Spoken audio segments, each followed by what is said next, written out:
in the DTH universe, like, this is what we mean when we're talking about risk taking is just like, why are you not actively chasing discomfort? Hi, everyone. I'm Charisse. And I'm David Bosscher. And you're listening to Destroy the Hairdresser, where we teach you to salon differently. After years of searching, we finally found a software that does it all. Introducing Aura Salonware. With Aura, you have the simple tools to streamline your business, such as a card on file, settings for hourly pricing, and even station sharing options. Implement communication boundaries with clients by interacting directly through Aura. Finally, a software that takes your business as seriously as you do. If you're interested in this type of profit maximization, visit aurasalonware.com/DTH to receive special discounts and promos. As a hairdresser, I know the struggle of managing your back bar, and that's where our friends at Salon Skill come to play. While you weigh your products with their app, Salon Skill automatically tracks your products used, making inventory management a breeze. Not to mention, they also save your formula. They are a digital solution for back bar management, and they really make it easy. You know we're both big on knowing your numbers, and Salon Skill does just that. Visit salonskill.com/DTH and use the code DTH10 at checkout for 10% off your first year. When we talk about risk taking, to a lot of people, it is life or death. A risk as in, I need to raise my prices, feels, am I going to survive this, to some people. Or confrontation. Or confrontation, where in my head, maybe because I love risk taking on a micro level, I love microdosing risks. I love just being uncomfortably comfortable or comfortably uncomfortable all the time because I literally am addicted to growth.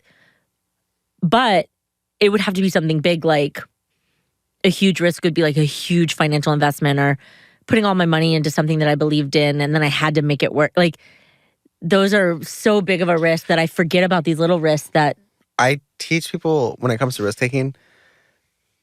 I think we get caught up with like, okay, what's the risk going to be? What am I gonna do? And it's like you kind of mentioned, I teach people, put yourself in a situation where you have to make it work. That's risky. Mm-hmm.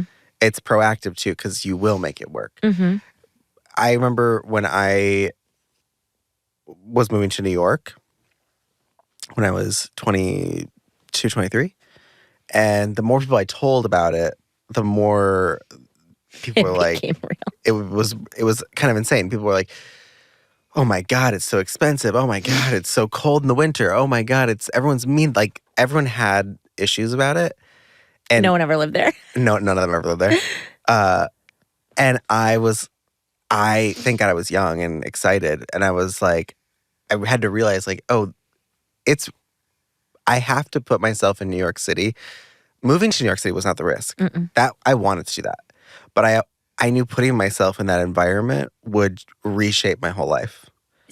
That's why I was talking to someone about this the other day. I was like, me moving to New York was one of the most impactful things I did in my life just for the experience of it. I'm like, I might send my kids, throw them on 96th and Lex and just toss them there and be like, they're spoiled that they get to start at 96th and Lex. We had to start at like Bushwick Avenue in East New York. Like, I'm like, here's $1,000 in your pocket, make it work. You know, like It was such a life-changing, it taught responsibility on such a big level.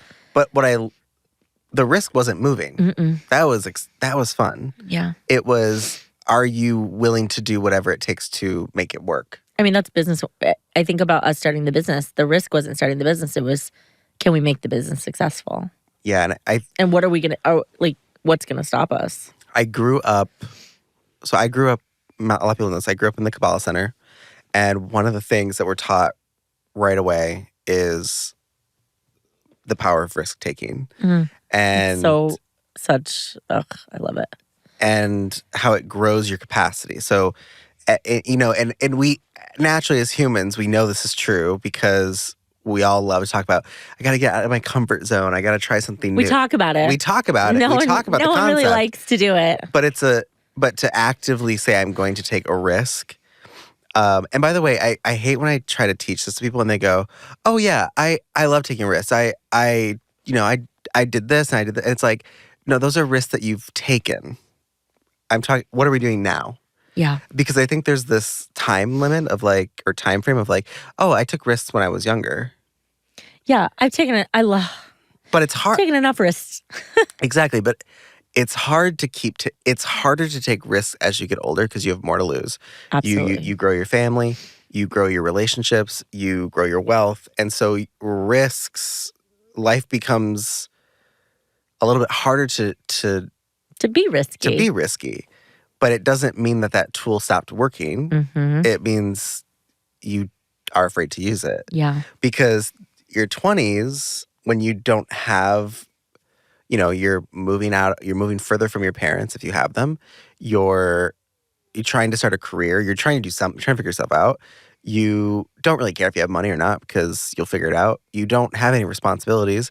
So risk-taking is much easier. But it's more powerful as you get older. It's the 70-year-old person who takes a risk and changes their whole life. That energy, is going to be so much more powerful than the 20-year-old who naturally just wants to take risks. And I think there's something that happens once from your 20s into your 30s. We call it settling down, which really just means I think I'm done with the risky part. And it's people are miserable. That's why when you do have a little, like, even like marriages and things like that, when there's a little bit of like spontaneous moments of let's just take a trip or let's go for a drive or let's just do it. Like those are the things that like reignite that spark.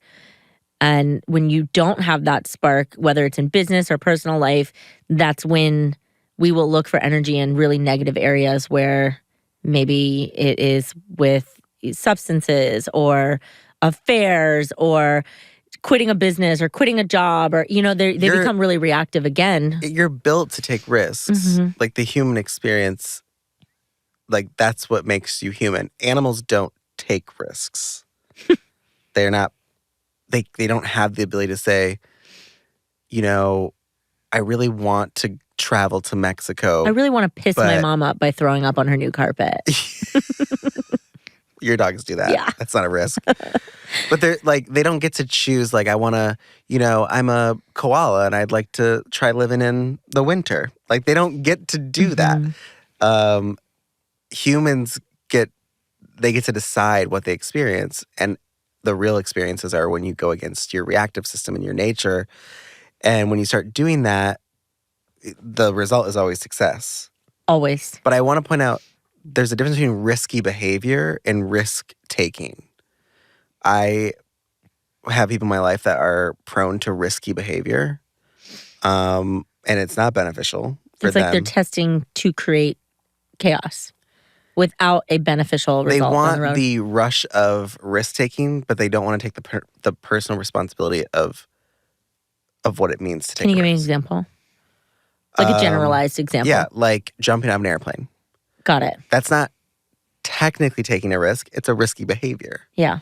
It could be taking a risk if you're afraid of heights and you want to... That would be more proactive, yeah. Right. But if it's, I just love adrenaline, it's risky behavior. Yeah. I like adrenaline. But when you're like, okay, I'm going to move to a new country and I don't even speak the language, the risk is not moving to the country. That's the adrenaline part. That's exciting and lovely. The risk is, now what the fuck do I do that I'm here? Yeah, I have to survive. Yeah.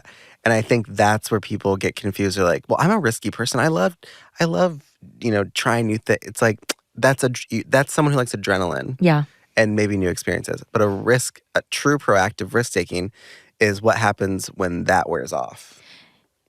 Like, I love what you were talking about. Like, when we're young and we have nothing to lose, a lot of the risks are really big and extreme. Yeah. I mean, it's the right time to do it. Exactly. Because we are still in that mode of being able to do what it takes to survive. Like, I have to, right? And but even putting yourself in situations where we could all choose not to be in situations where we have to survive. Yeah. We could live with our parents a little bit longer. Yeah. We could move next door. We could get married to someone we maybe don't really love, but it's just easier. Like, there's so many ways to get out of risk-taking. But like what you said, it's like in your 20s, that there's a reason you have that drive. And for some people it's scary and they shut it down. But for the most part, like, put yourself in situations you have to survive. And now a word from our sponsors. We have partnered with Hairstory, a product line that is good for our clients, our planet, and our bank account. Have you heard of New Wash? It's like a shampoo, but actually good for your hair. New Wash is a cleansing cream that cleans and conditions without the harsh foams and damaging detergents found in traditional shampoos. Hairstory does things differently, creating more conscious options that respect the environment and your hair ecosystem. Ready to try New Wash for free? Visit hairstory.com/DTH to get pro access today. In the DTH universe, like, this is what we mean when we're talking about risk taking, is just like, why are you not actively chasing discomfort? And I think too, like how I was saying, like, I microdose discomfort. I naturally, my reactive system is a flight reactive system. Like, I will try to avoid things. And it's funny because people that know me, like, know that, like, they're like, you're so good at confrontation. You're so good at having, not getting reactive about conversations and things like that in business. Like, and I'm like, yeah, but that's a risk that I'm taking. Like, I do not want to, the first thing I want to do is avoid that email or avoid that student or avoid my employee when something uncomfortable is happening. And the discomfort, the risk for me is knowing that I have to show up for it or it could affect our business. Mine's the opposite. My reactive system is very much fight. So I'm confrontational. I have something to say. I think my way is the best way. I micromanage because I want to be in control. And so mine is letting the email sit there. Mm-hmm. Which is proactive. For me. Yeah. Or not everybody is risk-taking. Thank God for the undo send. Yeah. That's my new favorite tool. I send stuff and I go, what am I doing? I love I unsend it. And, that's, for me, those are my micro doses of. It's almost like your risk is restriction, where my risk is to. Well, they're both restriction, right? Oh, yeah, true. Yeah. My risk is not doing. It's almost like my risk looks like what your reactive system is. Exactly. My risk, because I'm so confrontational, I'm so in people's face, is to listen and to step back. And like my reactive system in your world is proactive. Yeah. And that's probably why we're good business partners. Yeah. The balance. It's hard. But business is hard. Those are microdosing moments. And bigger moments are, for example, I want to open a salon in New York. I've talked about it before. The risk is not doing it. I know I can do it. Mm-hmm. The risk is the responsibility after I do it. And the energy I have, like, I have to make it happen. Mm-hmm. I can do it. And I tell this to my students. You've opened thousands of salons. Right. In our company. You know what I mean? But I tell this to students all the time. Risk-taking is also hard when it's something that you definitely could do. Mm-hmm. There's no need. Do that. There's no need to do it when you can do it. Why you don't go take Spanish lessons because you could learn Spanish. You want to learn Spanish. So when it comes to, like, I could open a salon and I'm good at it, but I have to get to a place where am I willing to open the doors and be like, oh, now I have to hire and market. Yeah. And, do all these things. The answer is yes, but I have to, it's hard for me. Yeah. Because I know what it takes. I think that's why I'm passionate about getting young people to open salons, because they don't know what it takes. Mm-hmm. And that's a blessing. It is a blessing because there's a level of pridefulness too. As you were talking, I was thinking about a conversation I was having with one of our coaches the other day, and they were talking to me about, I'm very, like, if there's a list, I'll get it done. I do think I look at ADHD and OCD, like some of the mental health disorders as such a benefit to me as a creative and me as a business owner. Like, I literally look at them as my superpower. So I know there is a level of that because there's a little, like, mental switch that if I don't get it done, like, it's not good, know? Mm-hmm. But I also think that the risk of not doing it is so big.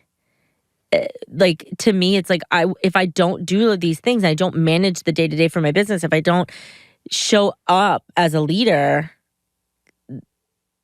that is the risk, right? Like, you have to have such a desire to get it done. And I said that to her. I was like, you're not getting it done because it's not that risky. You have nothing to lose. Yeah, I think are you willing to lose things?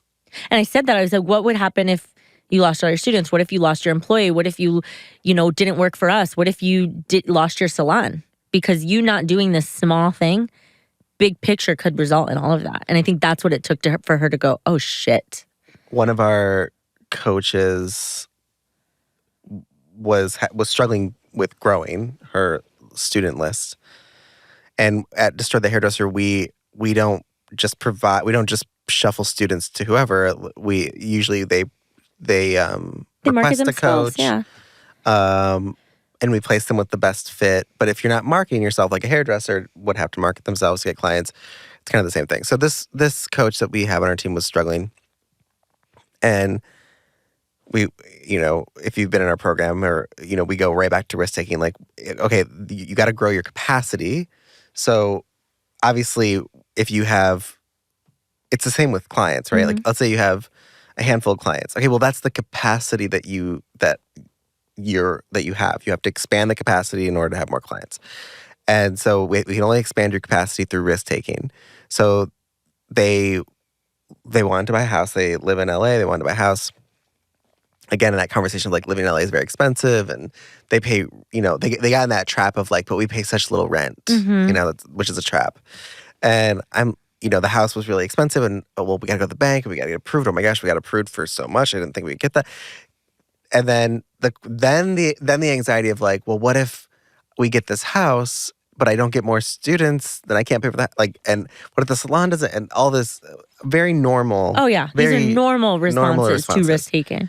But it came down to, you need to put yourself in a situation where you have to pay the mortgage, you have to pay that bill, you have to. Because you don't have to, you don't need to grow anything. And because your rent is little, because the vessel's little, the capacity is little, you're keeping it little. But if you put yourself in a situation where your mortgage is more expensive, but yet it's still better to own a home, I know that you will find a way to grow your capacity. I know you will grow your business inside and out. And I got an email from her. Oh, that day when she told me that, I literally cried happy tears for her, because it was like, I wasn't sobbing, but I teared up because I was so happy. She ended up. She bought the house. Her salon has blown up. Yep. Her student list is great. Like, everything is changing, and it's not miraculous. Her partner got a raise. Her partner got a raise and a promotion. It's not miraculous. What you've changed your consciousness around. I no longer can live this way. I have to get to my next level. And I think people do it backwards. They go, "Oh, when I get to my next level, then I'll buy my house. I'll buy that house. When I do this, I'll do it." You have to put yourself in it, and you will naturally figure it out. It's just how it's spirituality, but it also is just how your consciousness works. Yeah. If I throw you in the ocean, you're going to naturally try to find out how to flail. You're going to flail, but you're going to figure out how to, so that you don't drown, and you're going to try to find land. Like, but you're not, the miracle is from throwing yourself in the situation. Absolutely. And if you're doing risk-taking right, other people will think you're fucking nuts. Yes. That is the my key. Favorite. Like, when someone's like, if you're... I wouldn't do that. Even down to like I said, dads are the worst. Even I've heard like partners of people. Partners, yeah. You shouldn't raise your prices like that. You'll lose all your clients. Yeah. Or partners that are afraid that their hairdresser wife or girlfriend or boyfriend is going to open a salon and they're not going to be successful. Yeah. Thanks for the encouragement. Well, then the conversation is, like all of our methods, you need to talk about your relationship. Yeah. Your partner is okay with you doing hair, but wait a minute, you want to. But when you want to achieve your dreams, no. Like, I don't know if you can do that. So if you're doing risk taking right, everyone around you will react. Yep. If no one around you is reacting to what you're doing, you're probably not doing anything, to be honest. Next time on Destroy the Hairdresser, the podcast. It is a bitch to build wealth, and it is a bitch to play the game in America.